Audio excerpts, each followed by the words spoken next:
Is always greener on the other side. आप तब तक उस चीज को एहसास नहीं कर सकते जब तक आपके साथ वो चीज हो नहीं जाती। तो क्या कनाडा की पीआर रियली वर्थ है? क्या जो हम इतना स्ट्रगल करते हैं यहाँ पे आगे, अपनी फैमिलीज को पीछे छोड़ के आते हैं, अपने फ्रेंड्स को पीछे छोड़ के आते हैं, एक अनजान देश में आके हम बस जाते हैं, क्या वो रियली वर्थ है? तो इस वीडियो में हम यही डिस्कस करेंगे, तो वीडियो में एंड तक बने रहना। कुछ पॉइंट्स हैं जो मैंने आउटलाइन किए हैं, जैसे कि यहाँ का health care system, family life यहाँ की किड्स की education, job market, most importantly यहाँ का वेदर एक्सेट्रा। ये सारे पॉइंट्स को हम इस वीडियो में डिटेल में डिस्कस करेंगे। तो सबसे पहले हम मूव ऑन करते हैं, डिस्कस करते हैं यहाँ की फैमिली लाइफ को लेके। तो जी, जब हम फैमिली की बात करते हैं, हम जिस माहौल में बड़े होते हैं, family means a lot to us, we cares for each other a lot. लेकिन जब हम यहाँ पे आ जाते हैं, हम यहाँ पे अकेले होते हैं, हमारे पेरेंट्स वहाँ पे अकेले होते हैं। हम बोल तो देते हैं कि सिर्फ 20 घंटे का सफ़र है, जब मर्जी हम फ़्लाइट लेके जा सकते हैं, लेकिन उसके कुछ कंडीशंस होते हैं। एक तो फ़्लाइट्स महंगी बहुत होती हैं, और दूसरा हम हर बार नहीं जा सकते, हर फंक्शन पे हम नहीं वहाँ पे जा सकते। कितने सारे फंक्शंस होते हैं वो हम मिस करते हैं, कितनी सारी ऐसी सिचुएशंस होती हैं जब हम आना जाना बहुत ज़रूरी होता है, हम वो भी मिस करते हैं। तो मैं तो यही कहूँगी, पीआर का तब ज़्यादा फ़ायदा है जब आपकी फैमिली और आप सारे एक जगह पे इकट्ठे रहते हों। जब सारे जाने इकट्ठे हों तभी लाइफ का मज़ा होता है, अकेले अकेले रहने में कोई मज़ा नहीं होता। हाँ, हम बोल तो देते हैं कि विद टाइम हमारा कनाडा में भी एक सर्कल बन जाता है, फ्रेंड्स बन जाते हैं, लेकिन जो बात वहाँ की होती है वो यहाँ पे कभी नहीं बन सकती। इंडिया में हमारी फैमिली होती है, रिश्तेदार होते हैं, वहाँ की तो गलियाँ भी अपनी होती हैं, हमें हर एक चीज़ का पता, एक अपनापन सा होता है। कनाडा में चाहे आप जितने मर्जी साल रह लो, वो बात मेरे को नहीं लगता कि कभी आ सकती है। तो अब हम बात करते हैं अपने सेकंड पॉइंट की, जो है किड्स से रिलेटेड, बच्चे की एजुकेशन, बच्चे का फ्यूचर। तो अगर मैं बात करूँ किड्स की एजुकेशन को लेके, तो मुझे लगता है कनाडा इज बेस्ट प्लेस। वो इसलिए क्योंकि यहाँ पे जो मोर फोकस होता है वो देते हैं प्रैक्टिकल नॉलेज की तरफ। अगर मेरा बच्चा शेफ बनना चाहता है या कारपेंटर बनना चाहता है, तो स्टार्टिंग से ही उसकी वैसी एजुकेशन शुरू हो जाएगी, और वो उसमें भी अच्छा अर्न कर सकता है और अपनी लाइफ इजीली बिता सकता है। लेकिन मुझे लगता है अगर यही बात मेरा बच्चा इंडिया में करे, तो मुझे लगेगा कि वो साइंस में जाए या मैथ्स में जाए, ऐसे सब्जेक्ट्स चूज करे। शेफ वगैरह में मुझे नहीं लगता कि मैं भी खुश होंगी। एक ये बात है, और दूसरी बात है कि यहाँ की गवर्नमेंट होती है, वो बच्चे की अपब्रिंगिंग के लिए भी बहुत फैसिलिटीज देती है, एजुकेशन यहाँ पे फ्री है सारी। तो ये सारे पॉइंट्स लेके मुझे लगता है कनाडा इज बेस्ट प्लेस। लेकिन अगर मुझे लगता है कि मेरा बच्चा है जो वो अपनी रूट से ज़्यादा इन टच रहे, अपने कल्चर के साथ ज़्यादा इन टच रहे, तो मुझे लगता है कि India is best place for him. तो जी, अब बात करते हैं मेरे थर्ड पॉइंट की, जो है जॉब से related, job market in Canada. तो अगर मैं बात करूं आज की कंडीशन की, तो ये फैक्ट है कि कनाडा में जॉब्स कम है। आपको इजीली अपनी फील्ड की जॉब नहीं मिलेगी, आपको 6 महीने भी लग सकते हैं, आपको 1 साल भी लग सकता है अपनी फील्ड की जॉब ढूंढने में। अगर आपको जॉब मिल भी जाती है, तो मुझे लगता है कि आपको एक स्टेप डाउन ही मिलेगी जो आप इंडिया में काम कर रहे थे। हाँ, विद टाइम आप उस पोजीशन पे जा सकते हो। लेकिन कनाडा की ये खासियत है कि अगर आप यहाँ पे कोई बेसिक काम भी करते हो, चाहे आप किसी स्टोर में काम करते हो या किसी वेयर हाउस में काम करते हो, तो आप अपने घर का खर्चा है वो इजीली चला सकते हो, आप अपनी बेसिक नीड्स है वो इजीली पूरी कर सकते हो। लेकिन मुझे लगता है इंडिया में ऐसा नहीं होता है। अगर एक बंदा किसी स्टोर में काम कर रहा है, तो मुझे लगता है कि वो अपने घर का खर्चा बहुत मुश्किल से ही पूरा कर पाता होगा। लेकिन कनाडा में ऐसा नहीं है। यहाँ की गवर्नमेंट ने एक मिनिमम वेज फिक्स की हुई है, कोई भी एम्प्लॉयर आपको उससे कम नहीं दे सकता। और एक बात यहाँ पे ये भी है कि अगर आप हार्ड वर्किंग हो, आप काम करना चाहते हो, तो आप काम करके, हार्ड वर्क करके एक आईटी प्रोफेशनल से ज़्यादा अर्न कर सकते हो। ये एक बात कनाडा की बहुत अच्छी है। तो अब बात करते हैं, जो कि मेरा नेक्स्ट पॉइंट है, वो है health care system in Canada.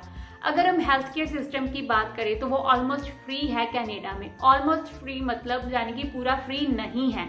लेकिन अगर हम ओवरऑल कंडीशन देखें कनाडा की हेल्थ केयर सिस्टम की, वो ज़्यादा अच्छी नहीं है। वेटिंग लिस्ट बहुत ज़्यादा होती है, यहाँ पे आपको अपने फैमिली डॉक्टर को ही दिखाना पड़ेगा, और जो सर्जरीज होती हैं वो भी काफ़ी कॉस्टली होती है अगर वो इंश्योरेंस में कवर नहीं है। इंडिया में तो ऐसा होता है ना कि आपको प्रिविलेज होती है कि आप जिस मर्जी डॉक्टर के पास जा सकते हो, आपके पास अगर पैसे हैं तो आप जिस मर्जी हॉस्पिटल में जाके दिखा सकते हो। कनाडा में ऐसा नहीं होता है, इसीलिए तो मोस्टली जो एनआरआईज होते हैं वो उन्होंने अगर अपना आई चेकअप करवाना होता है, डेंटल इम्प्लांट करवाना होता है तो वो इंडिया भी जा आते हैं और साथ में अपना ट्रीटमेंट भी करवा आते हैं। वो वहाँ पे ज़्यादा सस्ता पड़ता है comparatively to Canada. So overall condition है वो India is best in health care system, Canada is not very best. तो जी नेक्स्ट पॉइंट है सेफ्टी को लेके। अगर हम सेफ्टी की बात करें तो one will feel more safer here in Canada. आप 911 पे जब मर्जी कॉल कर लो, पुलिस आपके पास within a few minutes आ जाएगी। अगर आप किसी एक्सीडेंट में स्टक हो गए हो या कुछ भी है ऐसा, तो 911 कॉल करो, पुलिस आपके पास 2 मिनट में आ जाएगी। और इसके अलावा आप रात को जब मर्जी अगर आप घूमने जाते हो या मतलब कुछ भी है, you will feel more safer here in Canada. इसके बाद हम बात करते हैं ओल्ड एज पीपल्स की, जो कि है हमारा नेक्स्ट पॉइंट। अगर हम बात करें ओल्ड एज पीपल्स की तो कनाडा अपने बंदों का बहुत ख्याल रखती है। हर महीने उनको पेंशन्स लगती हैं जिससे कि वो अपना गुजारा इजीली कर सकते हैं। आप बोलोगे कि इंडिया में भी तो पेंशन्स लगती हैं। हाँ, पहले जो गवर्नमेंट ऑफिशियल्स थे उनकी पेंशन लगती है, मुझे लगता है अभी बंद हो चुकी हैं। और आप बोलोगे जो बूढ़े हैं ओल्ड एज पेंशन भी लगती है, लेकिन मुझे लगता है कि वो काफ़ी कम होती है। मुझे याद है कि 1500 मिलता था, हमारे किसी कोई नोन था, उसको सिर्फ महीने का 1500 मिलता था। मुझे नहीं लगता 1500 से उसका कुछ भी गुजारा होता होगा। तो एक ये पॉइंट है। नेक्स्ट पॉइंट है मेरा, वो है इनकम इनइक्वालिटी को लेके। अगर हम बात करें इनकम इनइक्वालिटी तो कनाडा में कम है, बढ़ रही है, लेकिन अभी तक थोड़ा सा ठीक है, चल रहा है। इनकम इनइक्वालिटी का मतलब है जो रिच एंड पुअर का जो डिफरेंस है वो बहुत ज़्यादा या बहुत कम। कनाडा में अभी ये बहुत कम है जो रिच है या पुअर है, क्योंकि यहाँ पे जो एक मिनिमम वेज लेवल सेट किया हुआ है वो थोड़ा ठीक है। इसके कारण कनाडा में इनकम इनइक्वालिटी है वो थोड़ी सी कम है। लेकिन अगर हम यही बात इंडिया की करें तो इनकम इनइक्वालिटी बहुत ज़्यादा है, यानी कि बहुत ज़्यादा रिचेज हैं और उतने ही ज़्यादा गरीब लोग हैं। जो एक टाइम पे एक जना 10,000 कमा रहा है और दूसरा जना वही 1 लाख भी कमा रहा है। तो इंडिया में इनकम इनइक्वालिटी ज़्यादा है, कनाडा में कम है। अब स्टार्ट शुरू हो गई है होनी, लेकिन अभी तक इतनी ज़्यादा नहीं है। अब हम बात करते हैं नेक्स्ट पॉइंट की, जो है कल्चर। अगर मैं कल्चर की बात करूं तो इससे कई जाने मुझसे एग्री होंगे, कई जाने मेरे से एग्री नहीं होंगे। हर एक के अपने अपने थॉट्स होते हैं कल्चर को लेके। तो अगर मैं कनाडा की बात करूं तो कनाडा में आपको कोई जज नहीं करता है, आप जैसे मर्जी कपड़े डाल लो, किसी के पास इतना टाइम ही नहीं है कि कोई आपको जज करेगा। तो यही मैं अगर इंडिया की बात करूं तो हर कोई आपको जज करता है। आई थिंक आपके कपड़ों को जज करता है, आप कैसे जा रहे हो, कहाँ पे जा रहे हो, सबको फर्क पड़ता है इंडिया में। यहाँ पे ऐसा नहीं होता है। जैसे कि अभी मैंने अपने पहले पॉइंट में डिस्कस किया कि family means a lot to us, we love our families, we are family peoples. यहाँ कनाडा में ऐसा नहीं होता है। यहाँ पे तो जब बच्चे की शादी हो जाती है तो बच्चे अलग से रहना शुरू कर देते हैं, पेरेंट्स अलग से रहते हैं। पेरेंट्स के लिए रिटायरमेंट होम होते हैं यहाँ पे। बच्चों को वीकेंड्स पे मिलने ही आते हैं। बच्चे जब 18 ईयर्स के हो जाते हैं तभी से ही अलग अपना रहना शुरू करते हैं। सो ये चीज़ कईयों को अच्छी भी लग सकती है, कईयों को बुरी भी लग सकती है। तो ये अपने अपने थॉट्स हैं सभी के कल्चर को लेके। एंड पे हम डिस्कस करते हैं मोस्टली टॉक्ड अबाउट फैक्टर, जो कि है कनाडा का वेदर। जी हाँ, सारे बोलते हैं कनाडा का वेदर बहुत ठंडा है, यहाँ पे बर्फ कितनी पड़ती है। तो ये सच है कि कनाडा में बर्फ पड़ती है। दिसंबर से लेके मार्च तक आपको सारी सड़कें चिट्टी चिट्टी नजर आएंगी, जो किसी किसी को डिप्रेसिंग भी लग सकती है, इसमें कोई दो राय नहीं है। और टेम्परेचर भी -30 -35 तक जा सकता है, ये भी एक बात है। लेकिन ऐसा भी नहीं है कि आपको घर के अंदर ठंड लगेगी। घर के अंदर वाला टेम्परेचर है वो मेंटेन ही होता है, इसलिए आपको घर के अंदर ठंड नहीं लगती। अगर आपने बाहर जाना भी होता है तो आपके पास फुली कपड़े होते हैं, जैकेट्स वगैरह होती हैं, आप वो डाल के जा सकते हो। तो अगर हम इंडिया की बात करें तो इंडिया में ऐसा नहीं है कि ठंड नहीं पड़ती। जब ठंड पड़ती है तो हमें रजाइयाँ कितनी लेनी होती हैं, 3-4 स्वेटर्स होते हैं वो डालने पड़ते हैं। और गर्मियों में टेम्परेचर देखो 48 डिग्री तक चले जाता है, हम वो भी तो सर्वाइव करते ही हैं।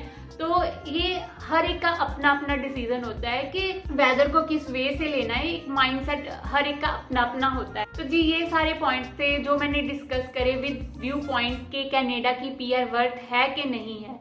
अब तक तो आपको पता चल ही गया होगा कि हर एक चीज़ के प्रोस भी हैं, कॉन्स भी हैं। तो ये डिसीजन आपको लेना है, आपके लिए क्या अच्छा है ये आपसे ज़्यादा कोई और नहीं बता सकता। ये मेरे पर्सनल थॉट्स थे, क्योंकि ये डिसीजन कोई छोटा मोटा डिसीजन नहीं होता है, ये लाइफ चेंजिंग डिसीजन है कि आपको क्या करना है। तो मैं तो यही बोलूँगी कि आप पूरा सोच विचार के देखें कि फिर आप डिसीजन लेके आपको क्या करना है। तो अगर हम बात करें इंडिया की, वो तो हमारी रग रग में इंडिया ही है, हम पले पैदा वहाँ हुए हैं, बड़े वहाँ पे हुए हैं, तो वो तो हमारे अंदर से कोई हमें वहाँ से तो हमें कोई निकाल ही नहीं सकता, वो उसकी कोई दो राय नहीं होती। ग्रोथ पर्पस अगर आपने आना है कनाडा तो Canada is the best place, I think so. आगे व्यू पॉइंट आपके हैं, कमेंट्स करके बताना आपको कैसे लगे। तो मिलते हैं नेक्स्ट वीडियो में। अगर यहाँ तक पहुँचे तो वीडियो को शेयर करना अपने फ्रेंड्स के साथ, और मेरी मोटिवेशन के लिए चैनल को सब्सक्राइब ज़रूर करना। Thank you very much for watching this video. Thank you.